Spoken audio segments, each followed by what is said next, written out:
This experience happened in 2015 when I was working at a nursing home. I worked the night shift most of the time. During the night, some of the elderly would wake up and need some help. Sometimes it was a warm cup of tea, sometimes a short chat. There was one elderly person who would meditate in front of the window every night, and I knew she was thinking of her late husband. I often accompanied her. Although I did not have many words to say, my company was meaningful. There was a time when my mental state was very poor. At the same time, I was surprised to find that my menstrual cycles became unusually frequent, occurring almost twice a month. Although I was confused by these changes, I didn't pay much attention to them. I thought it was because I was working night shifts. After a couple of months, I wasn't getting any better. To find out what was happening, I decided to go to the hospital for a detailed examination. The doctor told me that my blood cell count was dropping drastically. This came as quite a shock to the doctor. This condition usually requires dialysis treatment, and I was actually able to hold down a job. The doctor told me another shocking news: I had a severe uterine fibroid tumor. This news completely turned my world upside down. The doctor told me that immediate action was necessary. If left untreated, the consequences would be very serious. My doctors recommended that I have a hysterectomy as soon as possible, and I decided to follow their advice. The decision wasn't easy, but I understood it was to protect my health and my life. Every few days I traveled to the hospital for blood transfusions. This was to try and get back to a normal blood cell count before the surgery. After the surgery, I put in a considerable amount of time to recover my body. I worked out every day, and I gradually felt my body getting stronger every day. The process was grueling, but I firmly believe it was worth it because I could feel myself gradually regaining my health. During the time I had the surgery, I missed my daughter's wedding ceremony. This made me feel very sorry. In the 4th month after the operation, I thought I had passed the most difficult time, but fate dealt me another heavy blow. One day, I was suddenly rushed to the hospital and my wound turned out to be seriously infected. I felt intense pain as if my body was engulfed in flames. This is perhaps what pain feels like in the extreme. The doctor told me that she didn't know why the wound had become infected, but she would do everything she could to help me. I tried to stay calm and tried to endure the pain. In the hospital room, I saw my favorite daughter and husband. I tried to stay strong, but the pain made it hard to stay calm. I could feel my body gradually stop working, as if life was slipping away. Suddenly, I felt a violent dizziness, and it was as if I was floating out of bed. I could feel myself leaving my body as if I were floating in a place filled with soft light. I felt a warmth envelop me, and I seemed to enter a beautiful and peaceful world. In just a moment, all my pain disappeared. I instantly felt much more relaxed. I saw the doctors were busy operating the ventilator, and the nurses were anxiously communicating on the side. Suddenly, I felt the presence of someone beside me. I looked up and was surprised to find a figure standing there. She brought me comfort and warmth. Her form seemed to be made of soft light. Her face was pure and dignified, and her smile was full of love and warmth, as if it were a gentle ray of sunlight that illuminated my heart. She was wearing a soft robe. There was a pair of white wings on her back, and they radiated a shimmering light. She radiated a soft, bright light that filled the entire space. This light enveloped me in a loving embrace. Her presence made me feel not alone. I knew this was my guardian angel. In that moment, all the pain and anxiety seemed to disappear and my soul was liberated. I no longer felt alone and afraid because I knew my angel was by my side and she gave me strength and comfort. In that moment, I felt the beauty and wonder of life. Although I did not fully understand it, I was sure that love was the bridge between life and death. I posed a question to that angel: "Is my mom here too?" Her answer was yes, I could meet my mom if I wanted to.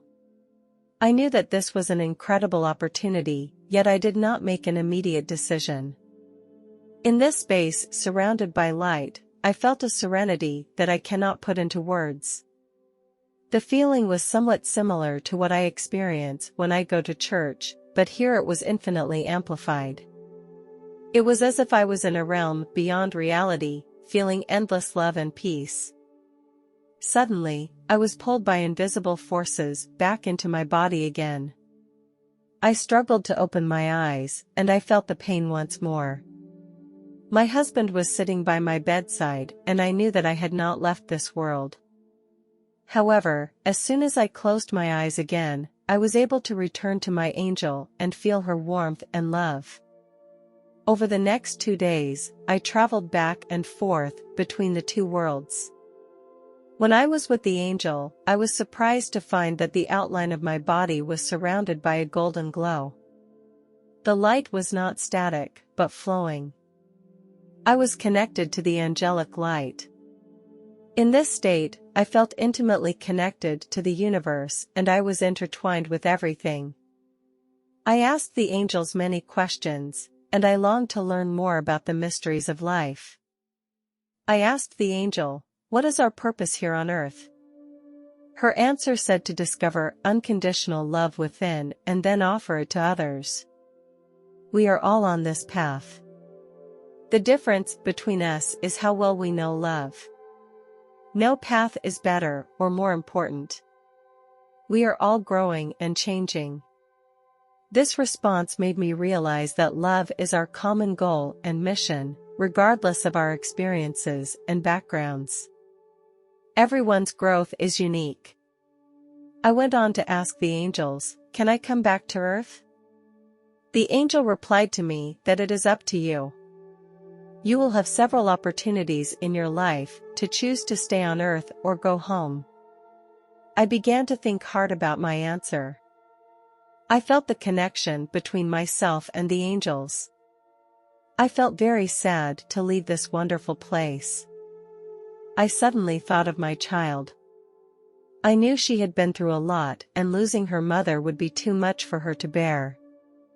I realized that I couldn't be a selfish person. I knew that one day I would come to this beautiful place again and meet the angels again. I realized my responsibility and that I couldn't let my daughter suffer more hurt. I looked at the angels around me. Eventually, I made a decision and I chose to continue to live on Earth. I needed to be there for my daughter, to give her love and support. This was my responsibility as a mother, and I could not run away from it because of my personal desires. Even though my conversation with the angels was brief, I understood the meaning and value of life and the responsibility I needed to take on. The moment I made my choice, I was pulled back into the real world by a force. I began to feel my body, the beating of my heart, and my surroundings. I struggled to open my eyes as the scene around me became clearer. I saw the white walls of the hospital and heard the hum of medical equipment. I tried to move my fingers and feel my body.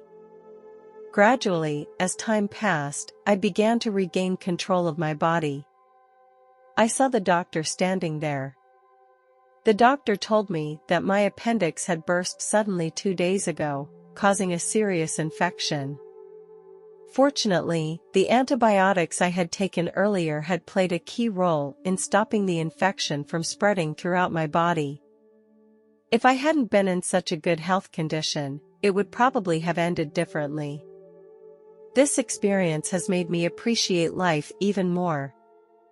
I know that I chose to stay on Earth, to be there for the people I love and to continue to grow and fight in this world. This experience made me more determined to face life and bravely meet the challenges ahead. After my recovery, I left the hospital. My life had changed. This unforgettable experience gave me a whole new perspective on my life. I began to live each day as if it were my last, cherishing every moment. The trivial things that used to bother me no longer make me anxious. Instead of wasting time and energy on unimportant things, I am more focused on cherishing each special moment. I've also changed the way I see the world. I see that everyone is interconnected and that despite our different life experiences, we all share a common goal and destination. During my last physical, I shared my experience with my doctor. She told me that she believed my story and that they weren't sure I would survive. The experience was priceless. It taught me to appreciate every moment of my life and made me re-examine my values and attitude towards life. It made me more determined to move towards my goals. This experience has inspired me to live more meaningfully and to spread love and care to those around me.